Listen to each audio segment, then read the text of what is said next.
Often overshadowed by bands like The Who, The Creation, and The Small Faces, The Action was one of the most durable bands on the mod scene. And even though they didn't have a big hit, their catalog is extremely strong, and we're going to go through it here on Pop Goes the 60s.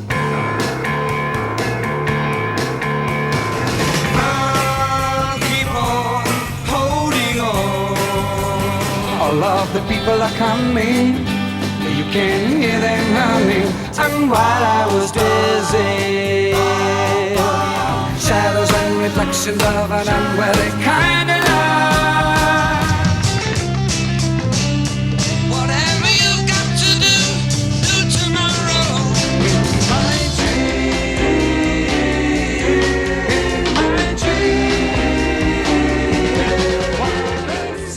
Formed in Kentish Town in northwest London in 1963, the Boys, as they were called then, started to get noticed when they became regulars performing at a new club called the Scene Club in Soho, a new music venue in central London that catered to the mod youth. They quickly became the backing band for Sandra Berry, and they backed her up on her 1964 single, Really Gotta Shake. Ain't seen your baby for a whole dog week, so come on little darling, lift up your feet, let's shake. No, I don't wanna shake. Come on, shake. I don't wanna shake. This song was written by band member Reg King. Now at this point the band consisted of Reg King on lead vocals and rhythm guitar, Alan King on guitar and vocals, Mike Evans on bass guitar and vocals, and Roger Powell on drums. It wasn't long before they added Pete Watson on lead guitar, allowing Reg King to move to just lead vocals and become the front man. And they secured a residency at a club in Brunswick, Germany. And after honing their chops as the Beatles had in Hamburg, the Boys returned to London and cut their first single. And it ain't fair, no it ain't fair. You're laughing, I'm crying. It Ain't Fair was written by Reg King and Mike Evans, and this was a one-off single that didn't do anything. So with a single under their belt, they started to look for a recording contract. This was late 1964, and the mod subculture began to take shape, revolving around R&B music, fashion, and amphetamine. The music scene was rapidly changing, and the Boys knew this, so they thought a name change would be good at this time. They changed their name to The Action, and they thought this would help them get a better, a record contract. And they approached Decca, and Decca at this point was pretty much accepting everybody after the Beatles fiasco, but Decca even turned down The Action, though they did record a demo for Decca during these sessions.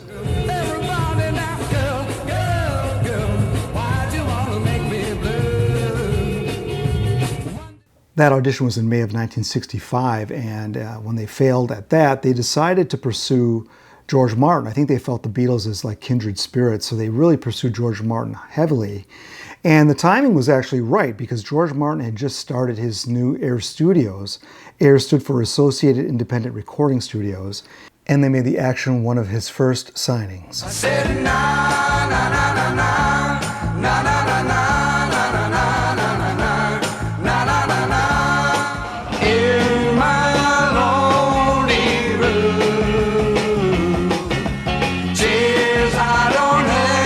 Those two R&B classics didn't hit, but by late '65, The Action started to support The Who at the Marquee Club, and they soon became a resident band there. And by December, they had developed a very strong mod following. I'll keep on holding on.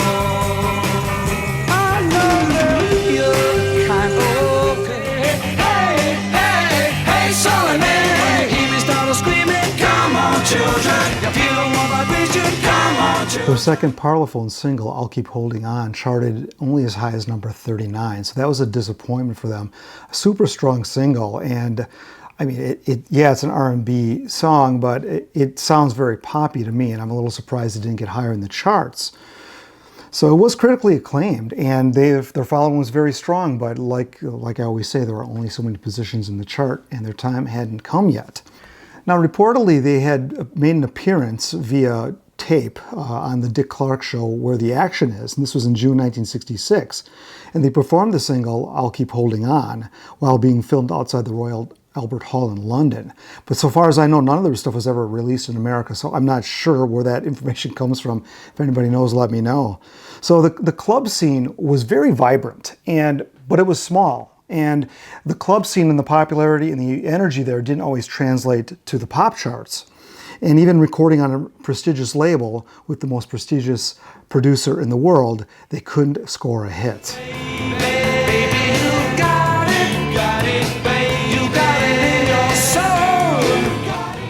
Since I lost my baby, since I lost my baby, oh, since I lost my baby, since I lost my baby. Due to their popularity, they were starting to gig outside of the normal club circuit, and they got one gig in July of '66 at the National Jazz and Blues Festival.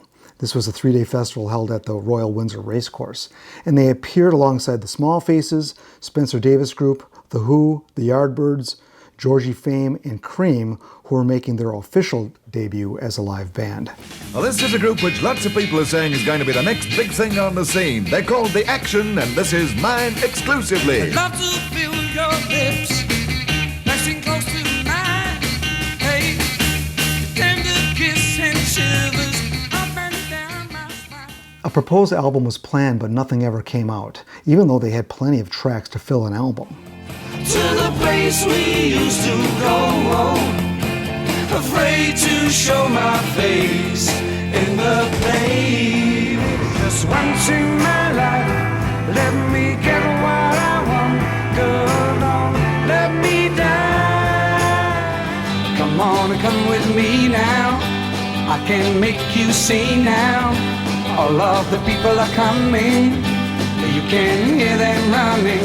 Well, if it's true that nothing really matters, what are you doing, feeling down this way? That last track, Wasn't It You, was a Goffin and King song, and the band considered it probably their high point in the studio. And that was planned for the next single, and was very well produced, but for some reason it never came out. Now, Reg King was starting to get noticed as one of the finer vocalists on the scene, and he was considered by many to be a blue-eyed soul singer. But I would say he had the standard pop elements that made the Action covers stretch beyond traditional R&B. And the warmth and smoothness of his voice blended well with Alan King and Mike Evans' backing vocals, giving them a tight 3-part harmony. By late 1966, the music industry was changing fast, and the scene kind of changed from uppers to hash to LSD, and this led guitarist Pete Watson to leave the band. Now, these different drugs transformed these all-night raves into psychedelic nightclubs ripe for progressive experimentation. So the Action, they started to move away from just a dance band to more of a psychedelic pop band. Never ever think of bad times. Just remember the glad times.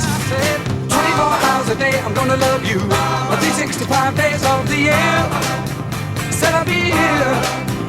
So neither of those songs charted, despite this very good updated sound of theirs. And they had a great singer.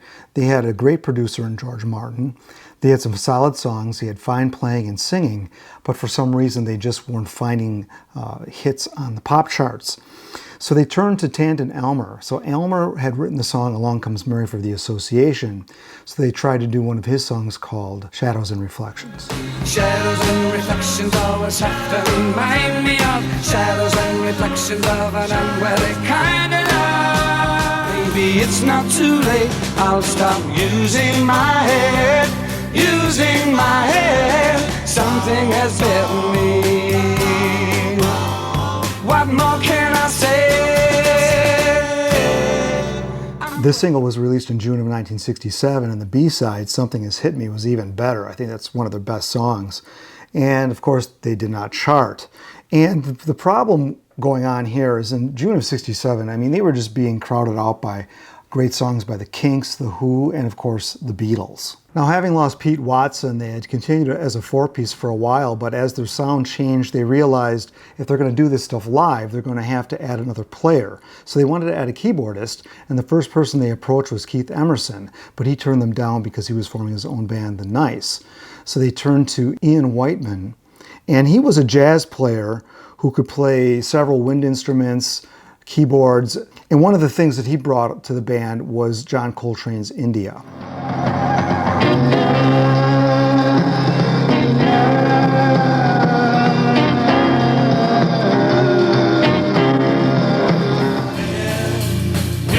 Washing fields kind of space, living there, I see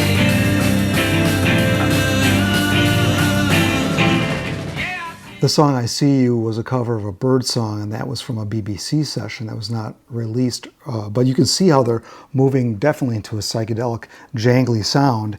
And unfortunately, they started to lose some of their dance audience. Seeing the writing on the wall, they realized that, hey, I guess we're not a singles band. We've not had a hit.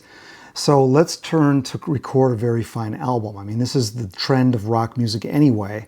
So they began to record some, what I would call, very elaborate demos. And they were using Giorgio Gomelski's studio to record a lot of this stuff. They recorded a few things with George Martin, but basically it was Gomelski. And they began writing a lot of original songs. Said there is a reason to live in misery. Stand by, stand by. Look up, everyone. Look out, look out. Strange road. Feeling tight, hanging on, but I can't break the chains away. Things you cannot see, like your personality, just like your no, no, no, I got something to say. I got something to say. All these songs are originals, and one of the things they brought to these new recordings was this harder edge sound. All the way it is, and all your sorrow, it really doesn't matter anymore.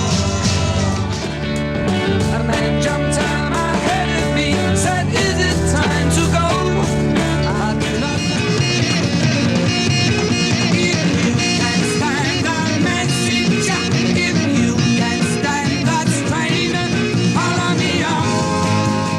Recording went through the spring of 1968, and in addition to recording some very fine pop songs, they also dabbled in quite a bit of psychedelia as well.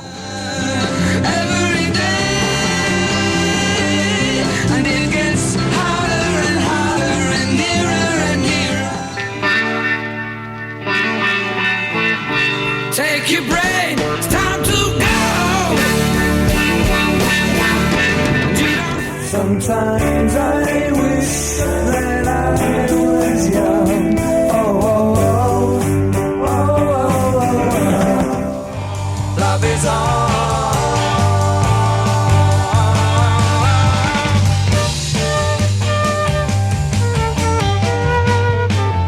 On the song Love Is All, we see them embracing this summer of love type feel and that theme of that hippie theme, and Ian Whiteman's flute really gives it a nice touch. And of all the songs they recorded during this period, the song In My Dreams was supposed to be their next single. In my dream,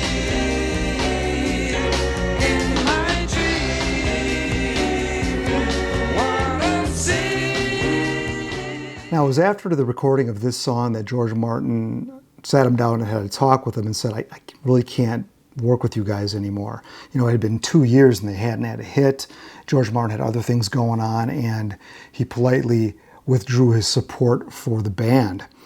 And it's a shame because the tracks for this album, I mean, these are really fine songs, and with some added production, it probably could have rivaled Ogden's Not Gone Flake, certainly SF Sorrow by the Pretty Things. I think the tracks were that strong, so it's a shame that it didn't get recorded properly. Polydor and Immediate both showed interest in the band, but unfortunately they both passed. And that album that was recorded languished in the vaults until the 1990s, when it came out on vinyl and CD, and it was under the title Rolled Gold. I'll talk about this more a little later. The Action was in a tough spot here because they couldn't secure a record contract. Their old fan base seemed to be drifting away. Although they were still getting booked, they were starting to get booked into the hippie clubs now, like the Speakeasy, Middle Earth, and the Roundhouse. so they were getting gigs. But this proved to be a bad direction for Reg King, the lead singer, because as they did more improvisation on stage and more instrumentation, he had less to do. I mean, he's playing the tambourine and he was becoming dissatisfied with his role in the band since they weren't recording as much. So he ended up starting behaving a little more erratically and being not really into it as much, and he ended up leaving the band. With Reg King leaving in the summer of '68, they hired new guitarist Martin Stone. This allowed Ian Whiteman and Alan King to handle the lead vocals. Temporarily changing their name to Azoth, they regained their equilibrium, thankfully, and reverted back to the name Action. And they started to record some new songs minus Reg King. I had to lose what I never had, and in a way it makes me sad. I'm saying for tonight.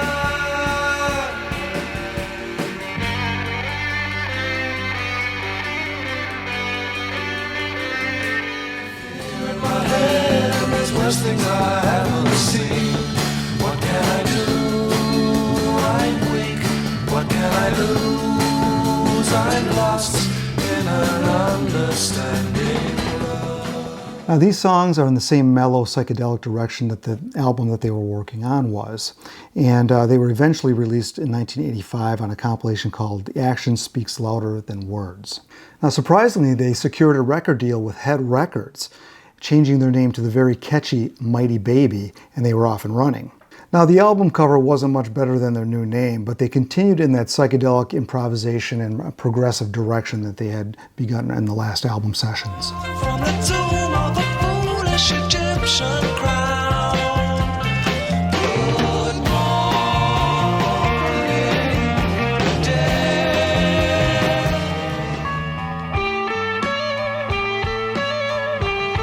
Anticipating rain.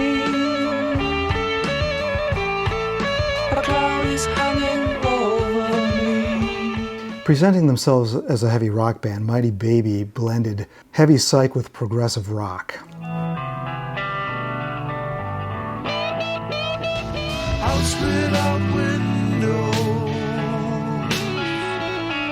in a house where no wind blows. I've been down so long that it looks like up to me. After honing their chops, they became a popular live attraction, and their highest visible gig was probably as the closing act on day one of the Isle of Wight Festival. Former roadie turned manager John Kerr unfortunately got busted for cannabis and was jailed, so that made it hard for him to promote the album. And unfortunately, it didn't sell well despite having some very good music on it. Meanwhile, Reg King released a solo album using his former Action Mighty Baby bandmates as the backing instrumentalists. When confused, take a break to that sunny lake. Mighty Baby had one more album in them and released Jug of Love in 1971. And this had more of a laid-back country vibe to it, but the band was running on fumes and this was the end. And things were made worse because 4 of the 5 members turned to the Muslim faith, which made it hard on the road. As Martin Stone explained, that killed Mighty Baby, really. We couldn't just turn up at a gig where everyone's swigging Newcastle Brown.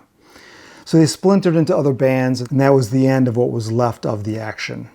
Of the other British 60s bands during this time frame, Reg King's vocals really stand out, and he brought the Action songs to a level of pop that some of their contemporaries couldn't do. There was really only a couple of mod bands that made it, like the Small Faces and the Who. Everybody else just kind of languished. They couldn't make that transition from the club scene to the pop charts. And as the mod music, which later was called like a freak beat, turned into psychedelia, not everybody could make that transition, and the Action got caught up in that. So where can you find this music? Well, despite not releasing anything in America, there's a couple of very good compilations. First of all, there's a CD set that's 4 discs that has just about all of the material, which is very comprehensive. One of the best ones you can find is Action Packed. So this is available in a couple different album covers, but this particular comp has 17 tracks, all of their singles from 65 through like mid 67. So this is really the bulk of the Action material. The next batch of songs is the unreleased album, which I had mentioned earlier. This is called Rolled Gold. So this is available on CD as well, 14 tracks. I would highly recommend this. This is a great album. Not perfectly produced because it's not polished very well, but just some wonderful songs. After Reg King left the band, they had done 5 songs, and those songs can be found as bonus tracks on a Mighty Baby CD. So the Mighty Baby album, which came out in '69, that's available on CD, but there's a version of the CD that has these 5 bonus tracks. That's the one you want. And those 5 bonus tracks were also released on like a vinyl EP called Action Speaks Louder Than Words. So that was released in the 80s, and that's a little harder to find, so you're better off looking for those bonus tracks on the Mighty Baby CD. I'd like to leave you with a closing remark by the Small Faces' Steve Marriott. Here's what he had to say about the band. "We all tried our hand at getting that Motown sound, you know. All the bands in the mid-60s. The best ones at it were the Action. They were an amazing band." So that was Steve Marriott in 1987. And that is my history on the Action. It's such a pleasure to talk about some of these more obscure bands that have such strong catalogs, and the Action is one of them. Between the Action in 1965 all the way through Mighty Baby, they really had very few band members change. So it's a very stable unit that unfortunately just couldn't get the record contract or couldn't get their music through. It just wasn't popular enough. But all these years later, we're still talking about them, and I think they're certainly worth a listen. One thing I want to also add is I'm always adding merchandise. You can find that at popgoesthe60s.com. There's new stuff being added all the time. And if you want to support this channel in a bigger way, I have a Patreon subscription that is also available down below. And I thank you for watching Pop Goes the 60s. Something